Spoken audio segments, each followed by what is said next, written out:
10%. That's all I asked for. 10 lousy percent after busting my ass for 15 years, and this guy starts laughing like I just told him the funniest joke he'd ever heard. Preston Hartwell's laughter filled his corner office, bouncing off those fancy glass walls. You want a 10% raise after what, 15 years? He couldn't even get the words out before another wave of chuckling hit him. There I was, standing like an idiot with my portfolio tucked under my arm, 78 pages of proof that I'd basically been running their logistics operation while he took all the credit. I'm Andrew Sullivan, by the way. 48 years old, and until that moment, the kind of guy who kept his mouth shut and figured hard work would eventually pay off. Stupid, right? I'd been at Crawford Industries since I was 33, thinking loyalty meant something. Boy, was I wrong about that. The Blackstone manufacturing deal I put together cut their delivery costs by 35%, I said, trying to keep my voice steady.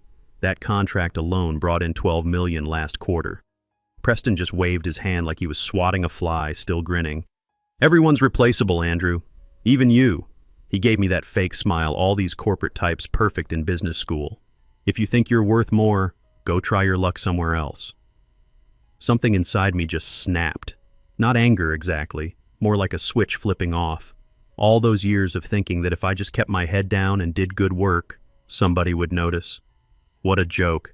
I get it, I said, collecting my papers. My hands were shaking a little, but I don't think he noticed. Listen, Preston's voice got that phony, concerned tone they teach at CEO school. You're good at what you do, but your back office stuff. The board doesn't even know your name. That's just business. Right then, I knew exactly what I was going to do. I walked back to my desk, past all those glass offices where managers who'd been there half as long as me got to play important. My workstation was stuck in the corner of the 4th floor, surrounded by empty cubicles. Our whole department had shrunk from 18 people down to just 4 over the years. Not because the work got easier, because my systems had automated most of it. My computer was showing another one of those monthly newsletters. This one was all about how Preston's brilliant supply chain innovations had saved Blackstone Manufacturing millions. My innovations, my 16-hour days for 8 months straight, my solution that completely transformed how they moved their products around. Next to my keyboard sat the coffee I'd abandoned 3 hours earlier when I finally worked up the nerve to ask for that raise. There was also this old photo of my dad. He put in 32 years at the steel plant before they shut it down. Always told me loyalty mattered. I believed him too. I opened my desk drawer and pulled out this little leather notebook I'd been keeping, full of ideas I'd worked on over the years. Personal projects I'd documented with dates and times and all that. Systems I'd mess around with on weekends. Stuff I'd build on my home computer just because I was curious. Crawford had ended up using a lot of these ideas, but they never officially bought them from me. I was just too eager to prove myself, you know? I flipped through the pages and stopped at some notes from 4 years back. A whole series of optimization protocols that became the backbone of everything we did. At the top, I'd written, personal project, logistics automation through predictive modeling. Started 8:15, home system. Here's the thing Preston never knew, and Crawford's lawyers were too lazy to figure out. I'd never actually signed over the rights to any of this stuff. My employment contract covered work I did during company time using their equipment. But these were personal projects, developed on my own time with my own computer. I had all the documentation to prove it. I grabbed my phone and scrolled to a number I'd saved months ago but never called. Lindsay Morrison, operations director over at Pinnacle Solutions, our biggest competitor. She'd been trying to poach me for years. Her last message, from about 8 months back, said something like, "The offer's still good whenever you're ready. We actually value people who know what they're doing." My finger just hung there over the call button. 15 years of being the loyal company man was screaming at me to put the phone down, be reasonable, don't burn bridges. Then I remembered Preston laughing at me like I was some kind of joke. I hit call. Lindsay speaking. "This is Andrew Sullivan from Crawford. I think it's time we had that conversation you mentioned." "Andrew!" I could hear the excitement in her voice. "I was starting to think you'd never call. You free for dinner tonight?" 6 hours later, I'm sitting across from Lindsay at this fancy steakhouse downtown, the kind of place where you need reservations weeks ahead. But she'd made one phone call and boom, we had a table. "I've been watching your work for years," she said, looking at me over her water glass. "Well, watching what Crawford suddenly became capable of, which seemed to happen whenever you disappeared from LinkedIn for a while. Those supply chain improvements for Blackstone were incredible. That hit me right in the gut. How'd you know that was me? She smiled. Because Preston doesn't know jack about the technical side of what those systems actually do, let alone how to build them. We tried to reverse engineer what you guys were doing and couldn't even get close. That's when I knew we needed whoever was behind it all. I took a sip of water, trying to wrap my head around this. What exactly are you offering? Department head position, almost 3 times what you're making now, stock options, your own team. She leaned forward. But here's the real kicker: recognition.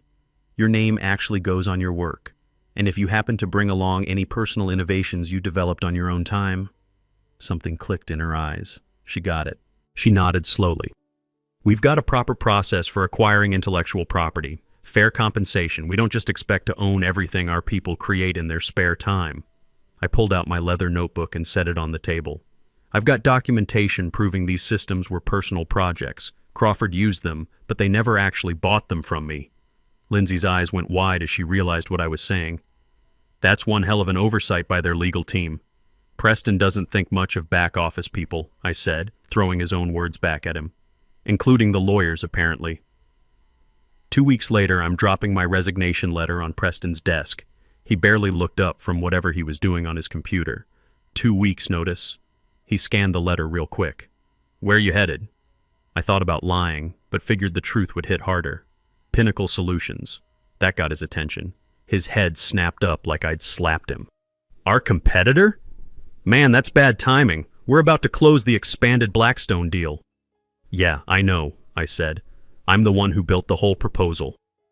Preston's face went through about 5 different expressions before he settled on panic. Look, we should talk about keeping you here. Maybe that raise you wanted. Pinnacle's offering me almost 3 times what I make here, plus I get to run my own department. He laughed again, but this time it sounded hollow. They're way overpaying. You'll be sorry when they figure out you can't deliver what they think you can. I just smiled. Guess we'll find out.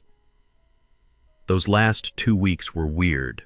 Peaceful, almost. I finished up all my transition stuff, trained the new guy, some recent college grad who looked scared out of his mind when he saw what he was inheriting, and made copies of everything that proved my personal projects were mine. On my last day, I had to sit through an exit interview with Howard Walsh, Crawford's legal guy. Just routine stuff, he said, sliding a stack of papers across his desk. Standard non-compete, confidentiality agreements, confirmation you're not taking any company property. I read through everything carefully. I'm not signing the non-compete. Howard blinked like I'd grown a second head. It's standard procedure. Wasn't in my original contract 15 years ago, and I'm not agreeing to it now. I looked him straight in the eye. And about company property, I'm not taking anything that belongs to Crawford. But I am taking my personal intellectual property that you guys never bothered to actually acquire. What personal property? His forehead wrinkled up. I opened my notebook and showed him all my dated entries. These algorithms and systems were developed on my own time using my own equipment. Crawford implemented them but never went through any formal acquisition process. I've got all the documentation right here. Howard's expression changed as he flipped through my notebook. It clicked for him what he was looking at. These are the core systems we use for everything. Yep, I said. He just stared at me, then at the notebook. I need to make some calls. Sure thing, I said, closing the notebook and standing up. But my employment ends today, and my personal property comes with me. I walked out of Crawford's building for the last time at 5:23 on a Friday afternoon. By Monday morning, I was sitting in my new corner office at Pinnacle, explaining to my team of 6 system specialists how we were going to turn this industry upside down. 7 weeks later, my systems went live at Pinnacle. Delivery efficiency shot up 32%. Operating costs dropped 28%. Our sales team marched into Blackstone with numbers showing we could beat Crawford's best performance by a mile. The morning Blackstone announced they were switching to Pinnacle, my phone started ringing. Preston's name on the screen. I let it go to voicemail. He called 4 more times before finally leaving a message. Andrew, this is Preston. We need to talk right now about some consulting work. Crawford's prepared to make you a very generous offer. Call me back immediately. I saved the message but didn't call him back. 3 days later, Preston was waiting by my car in the Pinnacle parking garage. "This is way out of line," I said, keeping my distance. "You've put 280 jobs at risk," he said, his voice all low and desperate. "Crawford's in crisis because of what you stole." "I didn't steal anything that belonged to Crawford," I said calmly. "I took my personal intellectual property that Crawford used without buying it. Your legal team screwed up, and you never valued my work enough to care about the details." Preston stepped closer, and I could see the desperation in his eyes. "Name your price. Whatever Pinnacle's paying, we'll double it." I thought about those 15 years sitting in my corner cubicle while he took credit for my work. About him laughing when I asked for a decent raise after saving the company millions. "You told me everyone's replaceable," I said quietly. "Even me, I'm just taking your business advice." The next quarter, Crawford's stock tanked 47%. They laid off 180 people. All the trade magazines were writing about their catastrophic loss of technical capability and how their award-winning logistics systems just mysteriously fell apart. Preston got forced out by the board. I watched the announcement from my office while I was finalizing deals with 3 major clients who were jumping ship from Crawford to Pinnacle. Then Crawford tried to sue me for stealing their intellectual property. Their case fell apart when my documentation proved I'd developed everything as personal projects. The judge tossed the whole thing, saying Crawford had failed to properly acquire the innovations they'd been using. The morning after the case got dismissed, I had an unexpected visitor. Preston was standing in my office doorway, looking nothing like the confident CEO who'd laughed at me months earlier. The guy looked like he'd aged 10 years. "You destroyed everything," he said. "No," I shot back. "You did that when you decided people were disposable. Those folks who lost their jobs, they weren't just numbers on a spreadsheet. They've got families, mortgages, kids in college." I felt the weight of what he was saying. The whole situation was messier than I'd wanted it to be. I know that. That's why Pinnacle's hired 68 former Crawford employees in the last 4 months. The people who got hurt by this didn't deserve it just because they worked for you. Preston just stared at me like he was trying to figure out if I'd planned the whole thing from the start. "You set this all up?" "Nope," I said, meeting his eyes. "I just got tired of being treated like garbage. You could have avoided this whole mess with a 10% raise and treating me like a human being." He left without saying another word. 8 months into my new job at Pinnacle, the fallout was still spreading. Crawford's stock never bounced back. Business schools were writing case studies about how they screwed up their talent management. Meanwhile, Pinnacle had grabbed 31% of Crawford's market share. One afternoon, Martin Rodriguez showed up at my office. He'd been Crawford's head of customer relations for 18 years, even longer than I'd been there. We used to grab lunch sometimes, complain about Preston's leadership. Now he was clutching his briefcase like his life depended on it. "Andrew," he said, his voice all strained, "thought maybe we could talk." I offered him coffee, water. He turned both down. "Lost my job 2 weeks ago," he said straight out. "My whole department. 42 people. That hit me like a punch to the gut." "Martin, I'm sorry. Are you?" He looked me right in the eye. "Everyone's saying you're the reason Crawford fell apart." I explained about my documentation, how the legal case went. He listened but didn't change expression. "I'm 59 years old, Andrew. Who's going to hire me now?" "Pinnacle will," I said, leaning forward. "We need somebody with your experience running customer relations. I can talk to Lindsay today." He shook his head. "Didn't come here for a job. Then why'd you come?" Martin looked around my office. The view, the nice furniture, the nameplate on my door. I wanted to see if it was worth it. If whatever you got was worth what happened to the rest of us. That question hit me harder than anything Preston had said. Was it worth it? All the recognition, the money, the satisfaction of proving I was right. Was that worth good people losing their jobs because they happened to work for the wrong company? "It wasn't supposed to go down like this," I said finally. "I just wanted what I'd earned." "We all want that," Martin said, standing up. "Some of us just can't bring down a whole company when we don't get it." After he left, I sat there for a long time just thinking. My phone buzzed with a text from Lindsay about our third quarter numbers beating projections by 22%. "Team dinner tonight to celebrate," she said. I didn't answer. Instead, I opened up a spreadsheet and started listing every Crawford employee I knew who'd lost their job. Next to each name, I looked up their background, their experience, what they were good at. By midnight, I had 237 people on that list. The next morning, I walked into Lindsay's office without knocking. "We need to talk about Crawford's former employees." "What about them?" she said, looking up from her computer. I put my spreadsheet on her desk. "These people lost their jobs because Crawford collapsed. Pinnacle made a fortune off what happened. We owe them something." She looked at the list. "We've already hired quite a few of them." "Not enough," I said, sitting down. "I want to set up a formal program to recruit Crawford's people. And for the ones we can't hire, I want us to fund job placement services and retraining programs." Lindsay leaned back in her chair, studying me. "That's going to cost us a lot of money for people who don't work here." "It's an investment in our reputation," I said, "and it's the right thing to do." She thought about it for a minute, then nodded. "Put together a proposal. I'll take it to the board." 4 weeks later, we launched Operation Fresh Start. Pinnacle committed to interviewing every qualified former Crawford employee. We partnered with 3 training companies to help people transition to new careers. For folks close to retirement, we created part-time consulting gigs. The whole industry noticed. Business magazines wrote articles about our approach to competitive displacement. Applications for our open positions shot up 350%. Clients started mentioning our corporate responsibility when they were negotiating contracts. Martin called me the day after we announced the program. "This you're doing?" "Yeah," I admitted. "You want to reconsider working for Pinnacle?" There was a pause. "Maybe as a consultant. I'm too set in my ways to completely start over." "We need your expertise," I told him. "Name your terms." 3 days later, he was setting up an office down the hall from mine. A year after I left Crawford, I got an email from Blackstone's procurement director. "The implementation exceeded our expectations," it said. "Efficiency improvements are 38% better than our previous provider." The boards approved expanding our contract with Pinnacle. I forwarded it to Lindsay with a note. "This is just the beginning.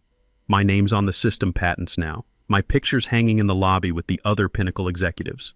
My team's grown to 18 people, including a bunch of former Crawford employees who finally get the recognition and pay they deserve." Sometimes I think about the people who lost their jobs at Crawford and couldn't find new ones. The collateral damage from Preston's arrogance.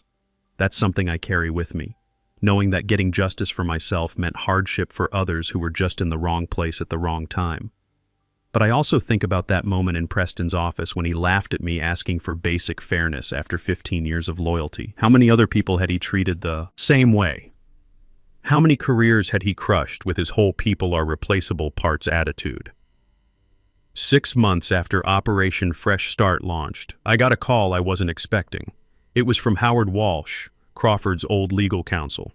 "Coffee?" he said. "There's something you should know. We met at this little diner halfway between our offices." Howard looked rough, new gray hair, lines around his eyes that weren't there before. "They let me go last month," he said, stirring his coffee. "Part of the latest round of cuts." "I'm sorry to hear that," I said, and I meant it. "Pinnacle's hiring legal people if you're interested." He shook his head. "That's not why I wanted to talk. It's about your algorithms, your documentation." I tensed up. The court already settled that. "I know, and they ruled right," Howard said. "But there's something you don't know. After you first mentioned your personal projects in the exit interview, I went straight to Preston. Told him we needed to look into your claims before doing anything stupid. I showed him emails from 3 years back. You'd actually sent Preston detailed explanations of your algorithms, asking if the company wanted to formally buy them from you. You even suggested fair compensation." My coffee cup stopped halfway to my mouth. "I don't remember that. You copied me on them. I found them in our archives when I was prepping for the lawsuit." Preston had replied dismissing the whole thing. Said something like, "Just implement it if it works. We'll sort out the details later." "He knew," I said. Howard nodded. "He knew exactly what you'd created, that you'd documented it as personal work, and that the company never properly acquired it. When you left and Pinnacle started using your systems, he came to me demanding we sue you, even though he knew we had no case." Howard sipped his coffee. "I told him we couldn't win, showed him his own emails. He ordered me to proceed anyway." "Why are you telling me this?" "Because I want you to know something important. What happened to Crawford wasn't just about you taking your intellectual property elsewhere. It was about years of arrogance.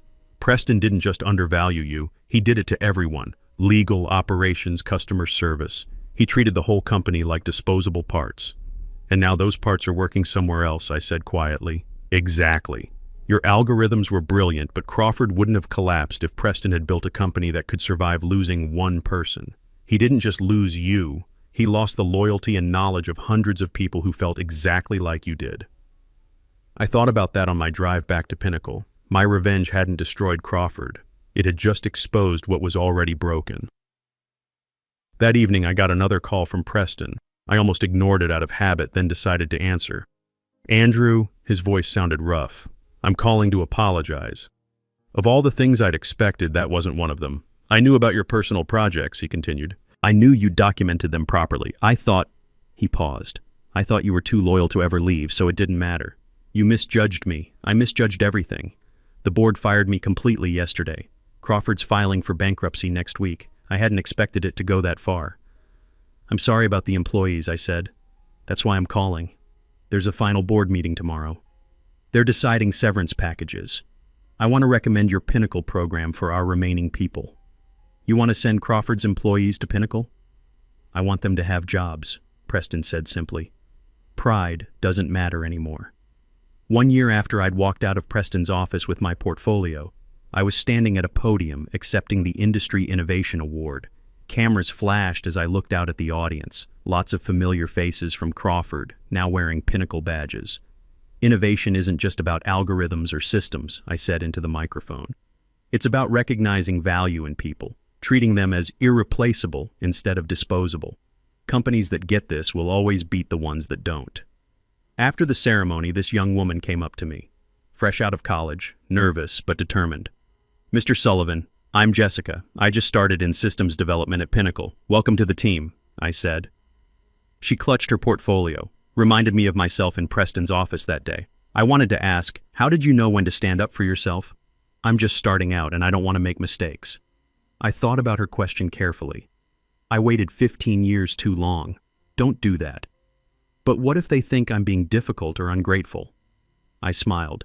Those are just words people use when they want to pay you less than you're worth. As Jessica walked away, I noticed Preston standing near the exit. Our eyes met across the room. He nodded once, maybe acknowledgement, maybe respect. I nodded back. He'd lost everything but gained understanding. I'd gained everything I wanted professionally, but carried the weight of how it happened. We were both different because of that moment when he laughed at my request for a 10% raise. 2 years later, I launched a mentorship program for people in tech. Our first workshop was about salary negotiation and protecting your intellectual property. 300 people showed up. Martin helped me organize it. Jessica, now running her own team, was one of our speakers. Looking back, I understand that real revenge wasn't watching Crawford collapse or seeing Preston lose his job. It wasn't even my corner office or industry recognition. Real revenge was figuring out my own worth and refusing to let anyone discount it again.